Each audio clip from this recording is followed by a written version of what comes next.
29ویں پارے میں ہے نا سورہ جن, اس میں اللہ تعالیٰ نے جنات کی تبلیغ کا تذکرہ کیا ہے.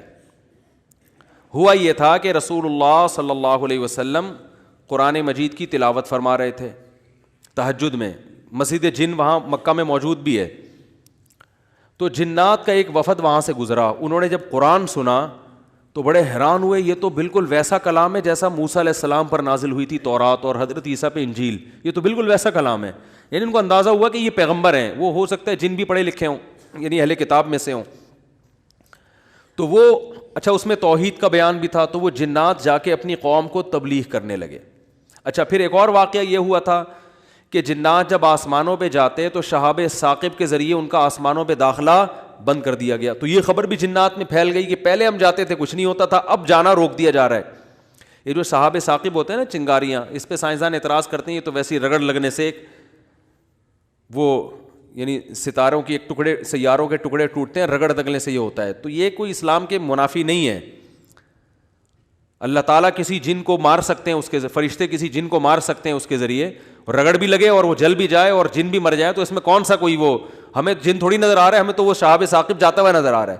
اور یہ بھی ضروری نہیں ہے کہ جب بھی شہاب ثاقب ٹوٹے تو کوئی جن ہی مر رہا ہو, اس سے اتفاقی حادثہ بھی ہو سکتا ہے. یہ تو اسلام نے یہ نہیں کہا کہ جب بھی آسمان پہ آپ کو رگڑتا ہوا ستارے کا ٹکڑا نظر آئے گا تو وہ جن ہی ہے جس کے پیچھے جا رہا ہے. وہ بعض دفعہ ایسے ہوتا ہے کہ جنات کا تعاقب ہوتا ہے اس کے ذریعے.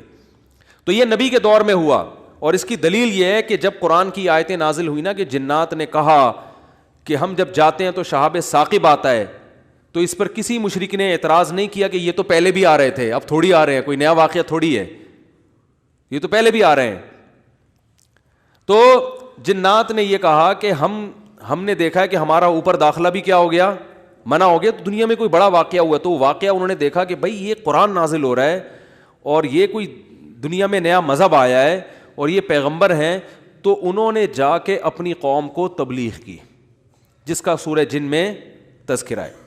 تو تبلیغ میں انہوں نے یہ الفاظ کیے کہ وَأَنَّا لَمَسْنَا السَّمَاءَ فَوَجَدْنَاهَا مُلِئَتْ حَرَسًا شَدِيدًا وَشُهُبًا, ہم پہلے کی طرح جب آسمانوں پہ جاتے ہیں تو ہم اس میں پہرے دیکھ رہے ہیں اور شہاب ہے, پتھر ہیں جن سے ہمارا تعاقب ہو رہا ہے.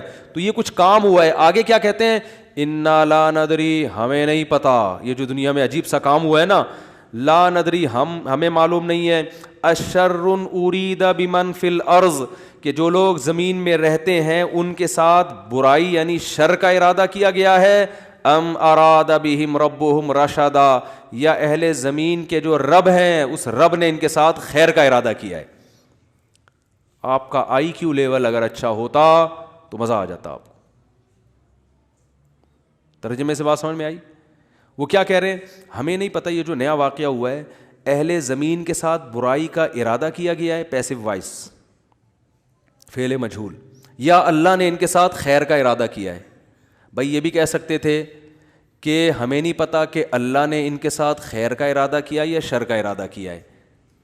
شر اور خیر دونوں کی نسبت کس کی طرف کرتے, اللہ کی طرف, کہ پتہ نہیں اللہ اب انسانوں سے اچھا چاہ رہا ہے یا کوئی عذاب آنے والا ہے یا کوئی کچھ اچھا ہونے والا ہے, ہمیں نہیں پتہ لیکن کچھ ہونے والا ہے. نہیں آ رہی بات؟ ارے بھائی جنات کو جب یہ واقعہ ہوا نا, اوپر جانا بند ہو گیا آسمانوں پہ, تو جن آ کے آپس میں گول میز کانفرنس بلائی. انہوں نے بولا کہ بھائی کچھ کام عجیب سا ہو رہا ہے, کچھ ہو رہا ہے, یا تو کوئی بہت اچھا ہوگا یا کچھ برا ہو رہا ہے. یعنی کچھ نہ کچھ تو ابھی کائنات میں نیا ہوگا, اس زمین پہ کچھ نیا ہوگا, بمن فی الارض, اہل زمین کے ساتھ کچھ نیا ہونے والا ہے. اب یہ نہیں پتا کہ اچھا ہونے والا ہے یا برا, تو یا تو دونوں میں اللہ کا نام نہ لیتے, یہ کہتے ہمیں نہیں پتا اچھا ہونے والا ہے یا برا ہونے والا, یا اگر اللہ کی طرف نسبت کرنی تھی تو یہ کہتے ہمیں نہیں پتا کہ اللہ اچھا کرے گا یا اللہ ان کے ساتھ کیا کرے گا, برا کرے گا. بھائی جو بھی کرے گا اللہ ہی کرے گا نا. یا تو اللہ کی طرف منسوب کرو اچھائی کو بھی اور برائی کو بھی, کہ ہمیں نہیں پتا کہ اللہ نے جو آسمان میں پہرے لگا دیے ہیں تو اب اللہ کا ارادہ ہے کہ اہل زمین کے ساتھ کچھ بہت اچھا کرے گا یا اللہ ان کو سزا دے گا, کوئی برا ہوگا ان کے ساتھ. لیکن جنات کا انداز دیکھو, وہ کہہ رہے ہیں جب برائی کی بات آئی تو اللہ کا نام درمیان سے غائب کر دیا. اشر اریدا, اریدا جو میرے تفسیر کے لیکچر سن رہے ہیں نا اسپیچز چینل پہ, ان کو پتہ ہے اریدا اکریما کی طرح ہے, پیسو وائس, ارادہ کیا گیا ہے. کس نے کیا یہ نہیں بتا رہے, کیا تو اللہ نہیں ہے. برائی کا ارادہ کیا گیا ہے زمین والوں کے ساتھ, یا اللہ نے اچھائی کا ارادہ کیا ہے؟ اب آئی سمجھ میں؟ اب بھی اگر نہیں سمجھ میں آیا تو آئی کیو لیس لوگ ہیں آپ لوگ.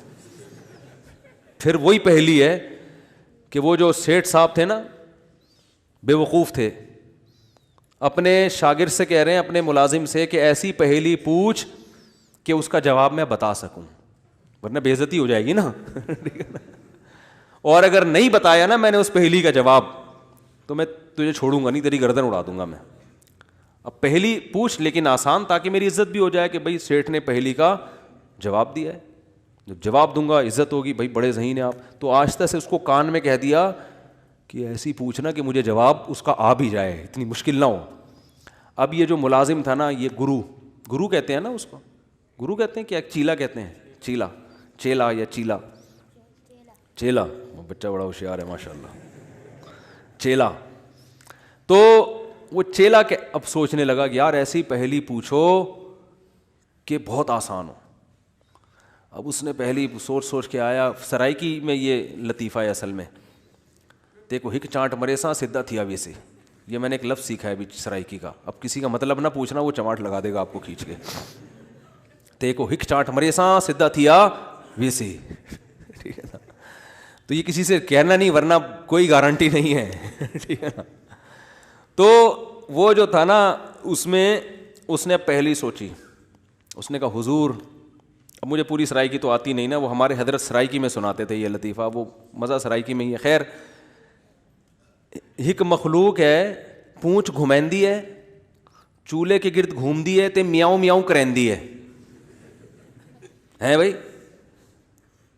پونچھ بلی ہے نا, سب کو پتا ہے بھائی, اور چولہے کے گرد اکثر گھومتی ہے, اور آخر میں کمبخت نے یہ بھی بتا دیا کہ میاؤں میاؤں کریندی ہے, کہ یار ایسا نہ ہو یہ کوئی شیر اور چیتا کو لے آئے.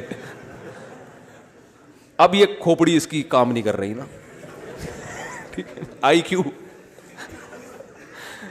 اب یہ گھنٹہ بیٹھ کے سوچ کے کہتا ہے یار کس مصیبت, کہہ رہے ککیڑ مرغا نا. اب یہ جو چیلا تھا نا, اس نے بولا اگر میں نے بول دیا نا کہ یہ غلط ہے تو میری تو ایسی کی تیسی. اور یہ تھا ڈیڑھ ہوشیار. یہ اگر یہ کہہ دیتا کہ جی یہ جو ہے کیا نام ہے صحیح جواب دیا, تو اس کو یہ شبہ تھا کہ جو میرا گرو ہے وہ کہے گا کہ یہ شاید 2 نمبری کر رہا ہے. تو اس نے بڑی چالاکی سے ایک کام کیا, اس نے بولا حضور لگتا ہے کسی نے دسیا ہے, یعنی اتنی مشکل پہلی میں نے پوچھی تھی اور آپ نے بالکل درست جواب دیا, یہ کسی نے یقیناً آپ کو بتایا ہے. تو جواب کہتے ہیں نہیں, عقل جی دوڑ ہے, عقل کی دوڑ ہے بھائی, ادھر کیا ہے یہ عقل جی دوڑ ہے. ہمارے ادھر ایسی پڑھتے تھے, عقل جی دوڑ ہے, عقل کی دوڑ ہے بھائی یہ. تو میں نے اتنی ڈیٹیل میں آپ کو بتایا, اب بھی سمجھ میں نہیں آ رہا کہ جنات کیا کہہ رہے ہیں, انا لا ندری, ہمیں نہیں پتا, اشر ارید بمن فی الارض, کے زمین والوں کے ساتھ شر کا ارادہ کیا گیا ہے, ام اراد بہم ربہم رشدا, یا رب نے خیر کا ارادہ کر لیا ہے. تو کتنی تمیز ہے جنات میں ہے بھائی. حالانکہ شر کا ارادہ بھی اگر کیا ہے تو اللہ نے کیا ہے, خیر کا ارادہ بھی کیا ہے تو کس نے, لیکن قرآن جنات کے ان الفاظ کو نقل کر کے, قرآن نا سمندر ہے, بہت سارے مضامین قرآن میں ہوتے ہیں, ایک ایک آیت میں بہت ساری چیزیں نکل رہی ہوتی ہیں. تو یہاں یہ جہاں یہ بات ثابت ہو رہی ہے, تبھی تو فقہاء نے بیان کیا نا کہ قرآن اور حدیث سے استدلال 4 طریقوں سے ہوتا ہے, عبارت النص, اشارت النص, اقتضاء النص اور دلالت النص. 4 طریقے ہیں جہاں سے فقہاء قرآن و سنت سے مسائل نکالتے ہیں, جو اصول فقہ میں پڑھائے جاتے ہیں. جو آج کل جو نئے محقق آ رہے ہیں نا مارکیٹ میں, انہوں نے ان میں سے کوئی اصول بھی نہیں پڑھا ہوتا. تو اس سے یہ بھی پتہ چل رہا ہے قرآن تمیز بھی سکھا رہا ہے ہمیں کہ جنات سے تمیز سیکھ لو, ہمیشہ شر کی نسبت اپنی طرف کرو. صحیح ہے نا, میری وجہ سے ایسا ہوا, یہ ساری خرابی کس کی وجہ سے ہوئی ہے, میری وجہ سے ہوئی ہے بھائی, میری کوئی کوتاہی ہے جس کی وجہ سے شکست ہوئی ہے. جیسے غزوہ احد میں شکست ہوئی تو صحابہ نے تو اپنے آپ کو جھونک دیا تھا, شکست ہو گئی تو قرآن نے کیا کہا, تمہاری وجہ سے ہوئی ہے, ٹھیک ہے نا, تم نے پیغمبر کی اس معاملے میں اطاعت نہیں کی. صحابہ نے یہ نہیں کہا واہ ہم مدینہ چھوڑ کر آ گئے پیغمبر کے لیے, ہے بھائی اتنے ساری ہم نے قربانیاں دے دیں اور اسباب کی دنیا میں کامیابی کی امید نہیں تھی, پھر بھی ہم نے اپنے آپ کو میدان جنگ میں لے جا کے جھونک دیا. اب ایک گھاٹی پہ اگر 50 آدمیوں کے میں سے چند لوگوں نے اگر امیر کی اطاعت نہیں کی تو اس کی ہم سب کو اتنی بڑی سزا مل رہی ہے. دوسرے کوتاہی تو انہوں نے کی ہے اور قرآن کہہ رہے کہ تم نے کی ہے, سب کی طرف نسبت کیوں کی جا رہی ہے؟ صحابہ نے ایسا کوئی لفظ زبان سے نہیں نکالا, کچھ بھی نہیں نکالا صحابہ نے, اے اللہ ہماری غلطی ہے, ہم استغفار کرتے ہیں, آئندہ یہ کوتاہی نہیں ہوگی. تو کیسا کامیابی کے اصول ہیں یہ. تو بھائی دیکھو دنیا میں آپ کو اللہ کی مان کے چلنا ہے, آخرت میں پھر اللہ آپ کی مان کے چلے گا, سمجھ رہے ہو نا. پھر آخرت میں اللہ کہے گا کہ وَلَكُمْ فِيهَا مَا تَشْتَهِي أَنفُسُكُمْ, تمہیں زبان سے نہیں بولنا پڑے گا, جو دل میں تمہارے خیال آئے گا نا, خواہش پیدا ہوگی, اس دل کی خواہشات کو اللہ وہاں پورا کرے گا. دنیا آزمائش کی جگہ ہے, پیڑے کھانے کی جگہ نہیں ہے, یہاں آزمائشیں ہیں, اور اگر کوئی آزمائش نہیں ہے تو یہ خود ایک آزمائش ہے.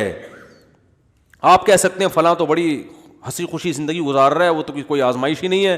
او بھائی یہ ہنسی خوشی زندگی خود ایک آزمائش ہے کہ یہ اللہ کا شکر ادا کر رہا ہے کہ نہیں کر رہا. اسے نہ کوئی بیماری ہے, اس کا گھر بھی ہے, اس کے بیوی بچے بھی ہیں, اس کو سکون بھی ہے, گھر میں آتا ہے بیگم تمیز سے بات کرتی ہے, اور جناب گھر سے باہر نکلتا ہے تو بیگم پوچھتی نہیں ہے واپسی پہ کہ انڈے کیوں نہیں لے کر آئے, کوئی کسی قسم کی ٹینشن نہیں ہے. یہی ہو رہا ہے نا آج کل. اور جناب ابا بھی ٹھیک ہیں, اماں بھی ٹھیک ہیں, ملک کی حالات بھی ٹھیک ہیں, بے روزگاری بھی نہیں ہے, بلب کے والدین کو گالیاں دینے کی بھی ضرورت نہیں ہے, لائٹ بھی نہیں جا رہی ہے, پنکھا بھی چل رہا ہے, بٹن دباؤ پنکھا چلتا ہے. جیسے آسٹریلیا میں تو یہی ہوتا ہے, بٹن دباتے تھے پنکھا چل جاتا تھا. وہاں پہ میں حیران ہوتا تھا, یار ہم تو دیکھتے ہیں ٹرائی کر کے, چلا کہ نہیں چلا, ایسا ہی ہوتا ہے نا. چل گیا, اے اللہ تیرا شکر ہے, نہیں چلا کوئی بات نہیں, لائٹ آنے والی ہے تھوڑی دیر میں آ جائے گی. جنریٹر چلاؤ, کھینچو پھر اس کو جا کے, کتنے تو چپک کے مر گئے جنریٹر سے بیچارے اس چکر میں. تو کوئی ٹینشن اگر نہیں ہے تو بھی بڑی ٹینشن ہے بھائی. کہیں اللہ ایسا تو نہیں ہے کہ کوئی بہت بڑی پکڑ آنے والی ہے, اللہ کی بہت بڑی پکڑ نہ آنے والی ہو, اس لیے ڈرنا ہے. تبھی کہتے ہیں نا الایمان بین الخوف والرجاء, خوف اور امید کے درمیان ہے ایمان. اللہ کی نعمتوں پہ خوش بھی ہونا ہے لیکن خوف کے ساتھ, اترانا نہیں ہے, خوف کے ساتھ. یار اللہ نے مجھے گاڑی بھی دے دی, گھر بھی دے دیا, بیوی بچے بھی دے دیے, روزگار بھی اچھا ہے, صحت بھی اچھی ہے, سب کچھ ہی مجھے مل گیا. تو کہیں یہ استدراج نہ ہو, اللہ کی طرف سے ڈھیل نہ ہو, کیونکہ فرعون کو بھی سب کچھ مل گیا تھا. صحابہ میں تو ایسا بھی ہوتا تھا جب ان کے سامنے اچھے مرغن کھانے آتے رونا شروع کر دیتے. کہیں ایسا تو نہیں ہے کہ ہم نے نبی کا جو ساتھ دیا تو اللہ تعالیٰ نے ہمیں ہمارے اعمال کا بدلہ کہیں دنیا میں ہی تو نہیں دے دیا, ایسا تو نہیں آخرت میں نہیں ملے گا, اس سے ڈر جاتے تھے وہ. اور آج ہماری حالت دیکھو, خوشی ملتی ہے تو اترانے لگتے ہیں, دوسروں کو نیچا دکھانے لگتے ہیں, اور ایسے سمجھتے ہیں ہم سے بڑا فنٹر دنیا میں کوئی ہے ہی نہیں, اور اعمال سے پیچھے ہٹ جاتے ہیں. خوشی ملی ہے نا تو اعمال سے کیا ہو جاتے ہیں پیچھے, اور غم ہوتا ہے تو واویلا کرنا شروع کر دیتے ہیں. جیسے قرآن نے کہا ان الانسان خلق ہلوعا اذا مسہ الشر جزوعا واذا مسہ الخیر منوعا, کہ انسان کو جب شر پہنچتا ہے جزوعا, جزا فضا شروع کر دیتا ہے, واویلا, ہائے میرے رب نے یہ کر دیا, ہائے میرے اللہ نے یہ کر دیا میرے ساتھ, میں ہی ملا تھا اب ٹینشن دینے کے لیے. اور جب خوشیاں ملتی ہیں منوعا, اللہ فرماتے ہیں کنجوس بن جاتا ہے, میرا مال میں خرچ نہیں کروں گا, میں غریبوں کا خیال نہیں کروں گا, میرا پیسہ ہے, میری محنت ہے. تو کہیں الا المصلین فرمایا کچھ لوگ ہیں جو معتدل ہوتے ہیں کہ جب غم پہنچتا ہے تو صبر کرتے ہیں, خوشی پہنچتی ہے تو اللہ کی اطاعت میں اور زیادہ بڑھ جاتے ہیں. اور وہ کون لوگ ہیں؟ الا المصلین الذین هم علی صلاتهم دائمون, وہ نمازی جو اپنی نمازوں کی حفاظت کرتے ہیں. اور والذین هم من عذاب ربهم مشفقون, آخرت کا سوچ کے ڈرتے رہتے ہیں. لفروجہم حافظون, اپنی شرمگاہوں کی حفاظت کرتے ہیں. الا علی ازواجہم او ما ملکت ایمانہم, سوائے اپنی بیویوں کے کسی اور کے پاس نہیں جاتے. لاماناتہم وعہدہم راعون, اپنے ایگریمنٹ کے پابند ہوتے ہیں, کسی کو زبان دے کے پیچھے نہیں ہٹتے معاہدوں کے. تو اللہ نے جو خوف دن کے دل میں نا ان کی یہ صفات بیان کی ہیں, فرمایا یہ نارمل لوگ ہوتے ہیں, یہ کیا ہوتے ہیں؟ نارمل. آج کسی نے بتایا کہ وہاں ایک افغانی آئے ہوئے تھے, وہ کہنے لگے کہ ہم نے وہاں امریکیوں کو دیکھا ہے کہ جب ان کی لڑائی ہوتی تھی نا وہاں افغانستان میں, تو ادھر افغانی جب شہید ہوتے ہیں تو ان کے دوسرے جو بھائی ہیں نا وہ صبر کرتے ہیں, بھائی شہید ہو گئے, اللہ تعالیٰ اس کے درجات بلند کرے. انہوں نے کہا کہ جب کوئی امریکی قتل ہوتا ہے تو چیخ چیخ کے رو رہے ہوتے ہیں فوجی. تو یہ ایک اسلام کا ایک صاف نظر آتا ہے کہ مسلمان غم کیسے جھیلتا ہے, اور جس کا آخرت پر ایمان نہیں ہے. حالانکہ ان کی فوج میں موٹیویشنل اسپیکر بہت ہوتے ہیں جو ان کو موٹیویٹ کرتے رہتے ہیں ملک, لیکن وہ کہتے ہیں ذرا سا زخم ہوتا ہے ایسا چیختے ہیں. ہمارے یہاں بچے بھی ایسے نہیں روتے جیسے فوجی رو رہے ہوتے ہیں, ایسا چیخ رہے ہوتے ہیں اور ایسا ایک دوسرے کے گلے مل رہے ہوتے ہیں, یار تیری ٹانگ ٹوٹ گئی, ہاں ہاں ہاں. وہ تو ایسے کئی لوگوں نے بتایا جو بھی آتے رہتے ہیں نا وہاں سے آنا, جو افغانی تو آتے ہیں یہاں تجارت کے لیے, تو کہتے ہیں ہم جب دیکھتے ہیں نا اس طرح کہیں لڑائی ہو رہی ہو افغانیوں میں اور ان میں جو آپس میں لڑائی ہو رہی ہے, تو اس میں یہ منظر ہمیں دیکھنے کو ملتا ہے کہ وہ چیخ رہے ہوتے ہیں اور جب ان کے زخم ہوتے ہیں تو کچھ بھی نہیں, آرام سے بیٹھے ہوئے تھوڑا کرار ہے بس, اور کچھ نہیں. یہی حال میتوں پہ بھی ہے. آپ دیکھ لو, دیندار اگر واقعی دیندار ہے وہ میت پہ چیخو پکار